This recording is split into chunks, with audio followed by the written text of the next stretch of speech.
Olá, bem-vindo de volta, pequenos gafanhotos, a mais um episódio do Warhammer Fantasy. Como eu disse, paciência é uma virtude. Tá, eu acho que eu nunca falei isso, mas mesmo assim, paciência é uma virtude, a memória também.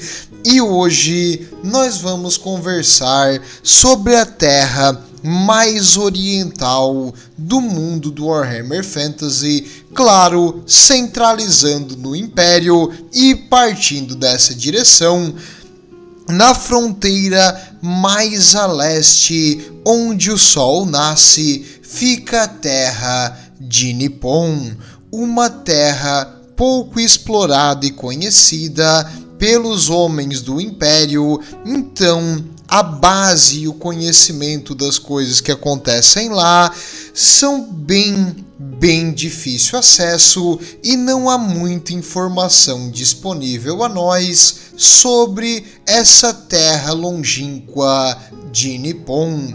Então, vamos iniciar falando da óbvia inspiração no Japão, porque Nippon literalmente quer dizer Japão.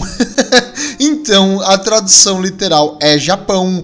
E é uma terra que é uma ilha, aliás, um conjunto de ilhas, depois da terra que é inspirada na China. Então, é o Japão, não tem como fugir disso.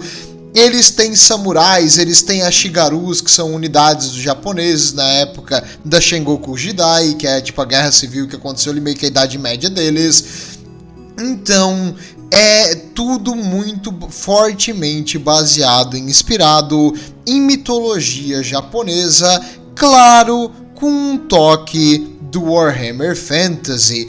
Na verdade, o Nippon começou com uma referência na parte de RPG, na parte do role-playing game, e quando foi iniciado isso aí, o pessoal do RPG era um pouquinho zoeiro. Então, além de se inspirar no Japão, eles também se inspiraram em marcas de carro japonesa. Não pergunte, era 1980, 1990, o pessoal era diferente, mas eles eram bem mais felizes. E, em geral, existem personagens das histórias e das lendas contadas aqui nessa região, como o Sanyo Kawasaki, o Nissan, o seu portador de arroz pessoal que levava a bacia de arroz para ele onde ele ia, e o Honda Suzuki. Então são figuras importantes, famosas e conhecidas, baseado em marcas de carro.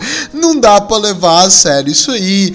E infelizmente, meio que ter sido criado um pouco como essa brincadeira, acabou fazendo que a GW, a Games Workshop, meio que deixasse de lado a terra de Nippon, e eles acabaram não desenvolvendo muito as histórias ou as coisas sobre isso. Então o que a gente tem sobre essa região realmente é o básico do básico, mais pela questão do RPG do que realmente pelo jogo de mesa em si. E agora voltando ao velho mundo, ao mundo do Warhammer Fantasy, bem, Nippon são um conjunto de ilhas governadas por uma autoridade central. Claro, isso em teoria, tu já vai entender quando eu falar sobre o governo deles.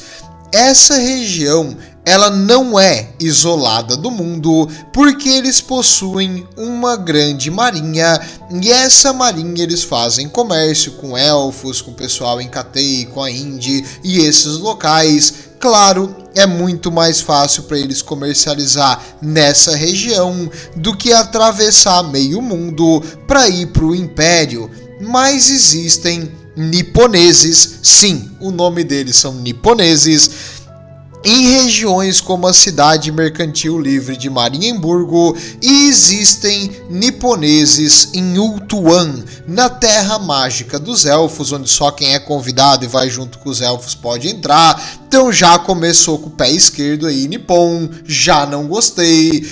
Mas existe na região de Ultuan um local para estrangeiros, como se fossem embaixadas de estrangeiros, e lá existe uma embaixada de Nippon. E também em Marienburgo é o distrito, assim, tem um distrito onde ficam pessoas de outras localizações do mundo, e ali também existe como se fosse um bairro de pessoas que vêm de Nippon. Então, como é uma cidade comercial e que gente vai e gente vem nos navios para cima e para baixo, eventualmente alguém acaba parando para morar ali. E assim, existe uma pequena população de niponeses bem próximos ao Império no Velho Mundo.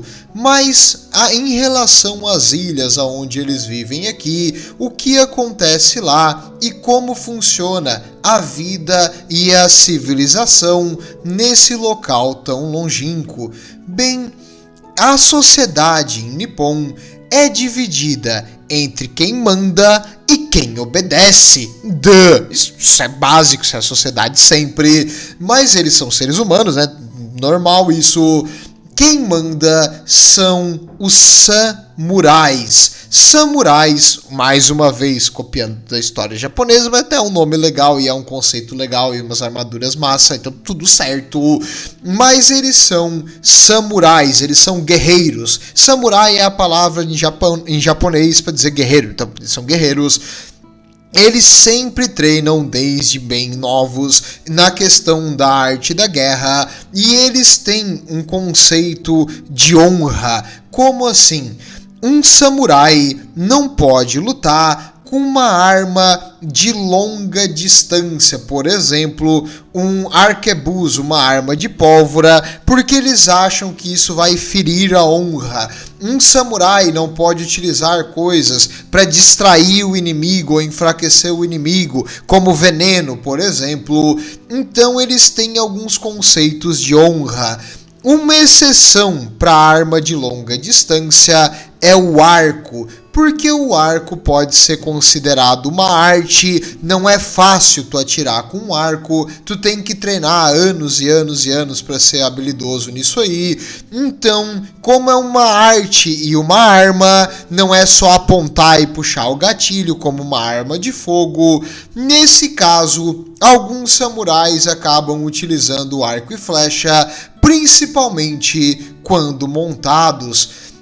E os samurais, no caso, se tu der um toque de fantasia, tu consegue criar e modificar um monte de coisa. Então não sei por que eles nunca pensaram em fazer isso aí ou explorar um pouco mais essa região, porque o potencial é praticamente infinito, mas tudo bem, a GW sabe o que faz, eu acho, eu espero, né? Mas destruir o mundo também, né? Então não sabe o que faz. Mas no caso Nippon, somente com a classe de soldados e guerreiros, tu já teria uma grande variação de diferentes armaduras, itens mágicos, armas diferentes, o que faria uma facção interessante só pelo componente humano mesmo. E os samurais, apesar do seu número não ser muito grande, eles são guerreiros fenomenais, afinal eles passam a vida inteira lutando. Os samurais são a causa da separação de Nippon e da descentralização do poder. Ué, como assim? Tu não falou que tinha um imperador? Bem, Nippon, na época que Sigmar estava unificando o Império, foi a época do reinado do primeiro imperador aqui em Nippon.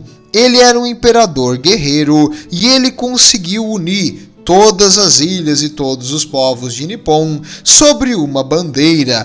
Ele ganhou o título, então, de o Sol Divino. Era o título, era um cargo de honra, e todos os samurais deviam lealdade a esse imperador.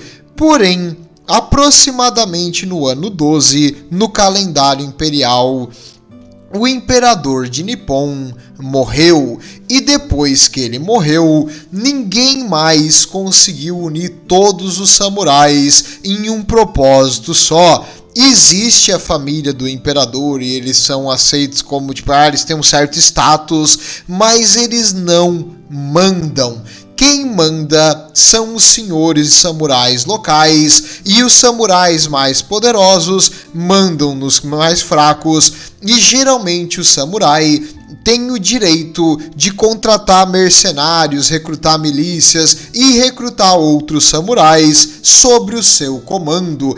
Eles são praticamente senhores feudais. Então, tu vai trabalhar para mim, em troca tu vai ganhar um local para viver e alguns camponeses para trabalhar para ti. Então é uma troca assim de favores e em troca de ganhar aquilo ali, tu deve lealdade eterna ao teu senhor.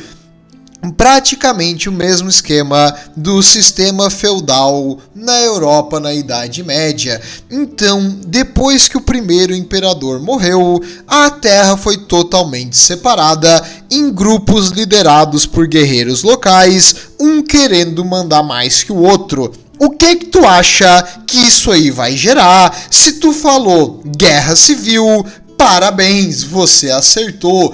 Nippon está em um estado contínuo de conflito.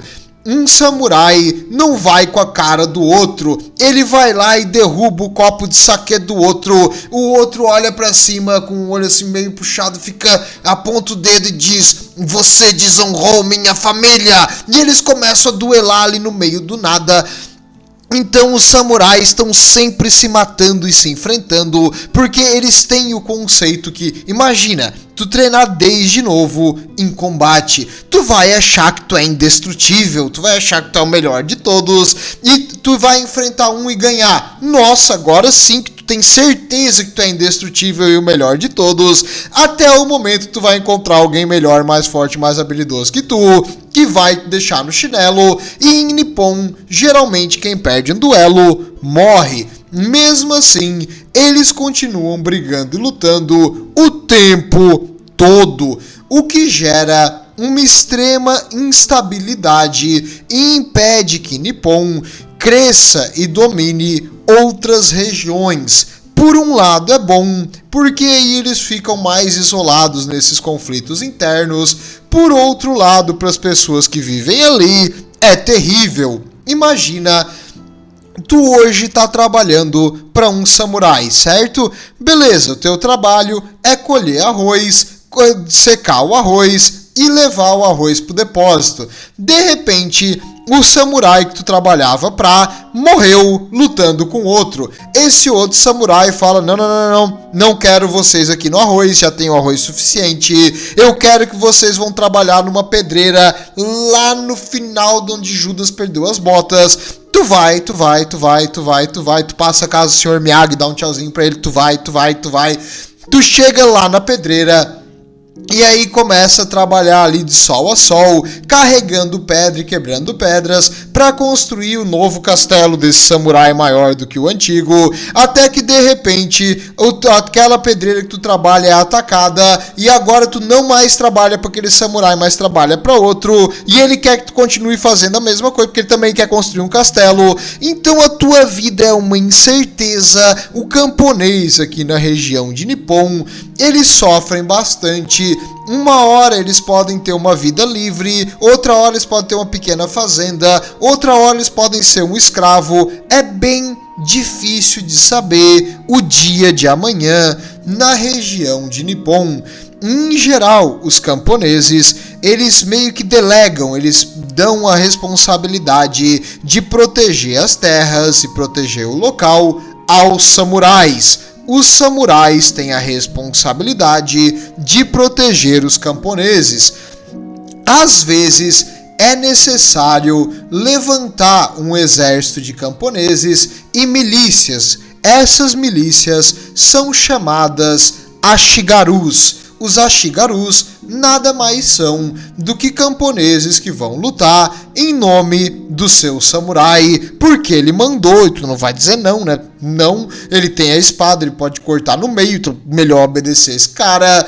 Então, quando é necessário, os ashigarus servem como uma força auxiliar aos soldados principais, que são os guerreiros pesados, os samurais. E os ashigarus, eles fazem a parte do exército que os samurais não gostam de fazer, coisas como manejar a artilharia. Eles têm na região de Nippon canhões primitivos, mais canhões. Eles têm foguetes que são extremamente precisos, porque o foguete geralmente não é para ser tão preciso assim, mas o deles realmente são bem efetivos. Então eles utilizam artilharia de longa distância e eles, como têm a tecnologia para desenvolver pólvora negra, eles também fazem matchlocks. Matchlock seria como uma espingarda antiga que tu bota a bala por cima e a pólvora por cima também. Claro, a pólvora primeiro, a bala depois, senão não vai dar certo. Mas no caso, para poder atirar o projétil, então é uma arma bem primitiva, mas ela não deixa de ser efetiva em matar o seu inimigo. Só que um samurai não aceita usar esse tipo de arma, então ele passa essa arma para suas milícias, para os Ashigarus. Os Ashigarus também comumente vão lutar com Yaris. Yari é o nome japonês para lança, então eles geralmente utilizam lanças. E esses Ashigarus, eles estão entre os soldados da Bretônia, os camponeses da Bretônia, que são completamente desequipados, não têm habilidade nenhuma e nem treinamento, e as tropas efetivas do Império. Então, assim, as tropas estaduais do Império, que são soldados profissionais, os Ashigarus são um meio termo. Eles são mais bem equipados e alguns deles têm um pouco de experiência em batalha, mas eles não são veteranos, eles não têm o equipamento a par da infantaria imperial do Império, que eu digo o Império do Velho Mundo, que a capital é Aldorf. Então, eles são úteis, mas não são excepcionais em batalha. E uma coisa também, um dos heróis, já que afinal não vou ter outra oportunidade para falar das unidades deles, um dos heróis de Nippon é chamado Bombardier. Os Bombardier são o quê? São os oficiais de artilharia. Esses sempre são de origem dos camponeses, porque os samurais não acham que a artilharia é uma coisa honrada, então eles deixam, se o camponês atira, é problema dele, eu continuo com a minha honra, e não tem problema que fui eu que mandei ele atirar, mas no caso, é esquisito como funciona, mas os oficiais de artilharia, os bombardier, são descendentes, no caso, de Ashigarus, não, de camponeses, e aí quando eles são recrutados para o exército, eles viram Ashigarus. Ok, entendi. Então eles têm uma milícia, que são os camponeses armados, e como toda milícia, eles vão quebrar no minuto que a batalha está ficando um pouco perigosa, correto? Exato, a moral deles é péssima. E para isso, a gente precisa de uma infantaria pesada para segurar a linha. Bem-vindo aos samurais. Os samurais, existem eles, tanto heróis, que são guerreiros espetaculares que lutam sozinhos, quanto samurais que lutam em formação e em conjunto, fazendo verdadeiras paredes de soldados com armas extremamente habilidosos, ou paredes de escudo e armadura para defender contra ataques inimigos. Então os samurais são a infantaria pesada de Nippon, e aqui já diferencia um pouco da questão do Japão antigo, porque tu consegue ter vários tipos diferentes e fazer várias coisas diferentes com isso. Então, como eu disse, tem muita possibilidade. Infelizmente, o que eu vou trazer aqui para vocês na maioria das imagens é apenas concept art, ou seja, arte conceitual que foi criada por pessoas que são fãs do Warhammer, mas que infelizmente não foi botada em prática, e a GW nunca explorou os potenciais dessa região. E existem, obviamente, ninjas, afinal, o clã dos Skaven que veio pra cá aprendeu com os niponeses a arte do ninjitsu, a fazer as coisas na surdina, a jogar sujo. Os ninjas dessa região utilizam várias armas especiais, coisas como bombas de fósforo que causam uma explosão e uma luz brilhante que cega temporariamente o inimigo e atordoa ele. Assim, o inimigo ele tá cego, não consegue ver nada. Aí o ninja vem e dá uma espadada direto no pescoço ou num ponto fraco da armadura do inimigo para tentar matar ele o mais rápido possível ou fugir correndo. Os ninjas também utilizam vários tipos de armas de longa distância, principalmente a Shuriken, que é como se fosse uma pequena estrela de ferro com pontas em várias direções, para arremessar no seu inimigo e causar sangramento e machucar, se possível matar.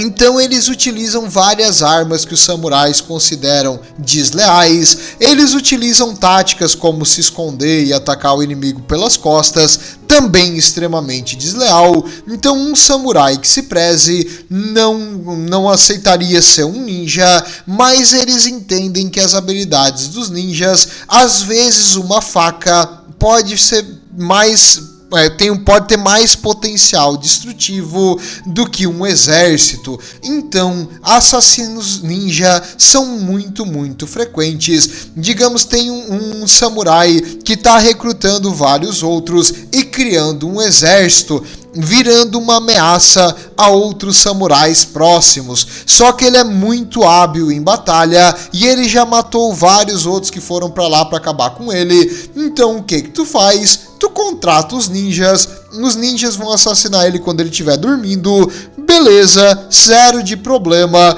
ninguém sabe quem mandou matar mesmo, então a tua honra tá completamente intacta, não foi tu que matou ele dormindo, foi o ninja, então o problema é do ninja. Eles não se importam muito com essa questão de honra. Então, se tu quiser jogar sujo, os ninjas também é uma opção para os exércitos de Nippon. E os samurais, eles são habilidosos em batalha, mas eles não são os mais habilidosos da terra de Nippon. Existem alguns indivíduos que dedicam a sua vida inteira para uma arte na região de Nippon. Normalmente eles também fazem. Nippon é uma sociedade que um depende do outro. Geralmente esses indivíduos aqui, eles são os monges. Os monges fazem a parte de arte, cultura, literatura, pesquisa, filosofia, coisas como desenvolver a pólvora negra, foi desenvolvida graças aos monges aqui em Nippon. Então, eles fazem a parte de pesquisa e desenvolvimento e também a parte de balanço e calma espiritual. Então, os monges aqui nessa região, existem vários tipos diferentes de correntes de monges aqui, e a principal e mais importante para a parte da guerra e do conflito são os monges Vinto. Os monges Vinto, eles não utilizam armas, eles desde novos treinam a arte marcial, várias formas de desarmar e derrotar o inimigo, utilizando apenas as mãos ou um bastão de madeira. Esse bastão geralmente é um símbolo, meio que um talismã de proteção para eles, e eles utilizam esse bastão em batalha. E não se deixe enganar quando tu vê um monge parecendo mais velho, meio fraco, com a coluna meio torta, andando com uma bengalinha, porque se esse monge em Nippon for um monge Vinto, ele consegue derrotar mais de uma dúzia de samurais. Cuidado com eles. E eles não utilizam armas, então eles podem matar alguém apenas com os punhos. Outra coisa interessante também sobre eles é que a arte de batalha deles é exclusivamente defensiva. Eles nunca vão te atacar e te agredir sem razão, mas se tu ameaçar eles ou alguém inocente, boa sorte, o monge vai te deixar no chão com todos os ossos do teu corpo quebrado. Cuidado! Outro jeito que eles também potencializam a sua habilidade em batalha, muitos desses monges são magos. Eles têm habilidades mágicas e podem fazer alguns tipos de magias, e talvez eles até utilizem essa magia para melhorar e otimizar as suas habilidades em combate. Novamente, não foi muito falado ou expressado pela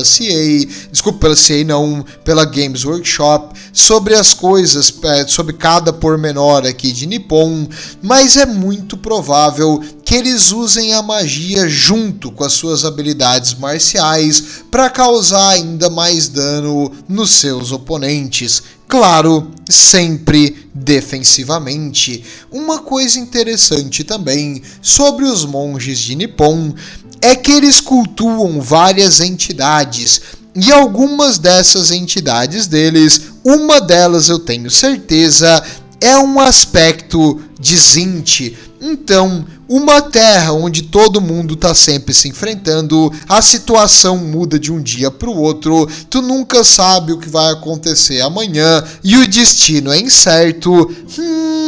Isso aí parece Zinti. Felizmente, eles não são cultistas do caos, eles não cultuam abertamente nem fazem sacrifícios humanos, mas tem uma leve influência caótica nessa região de Nippon. E, além disso, o exército deles é complementado com aliados e mercenários, como ogros, gigantes. Eles têm vários tipos de artilharia do mesmo jeito que Katei, e eles podem ter algumas unidades mágicas espirituais também do folclore japonês, mas, novamente, não foi muito falado ou explorado isso aí, que é triste porque tinha muita coisa que poderia ser criada.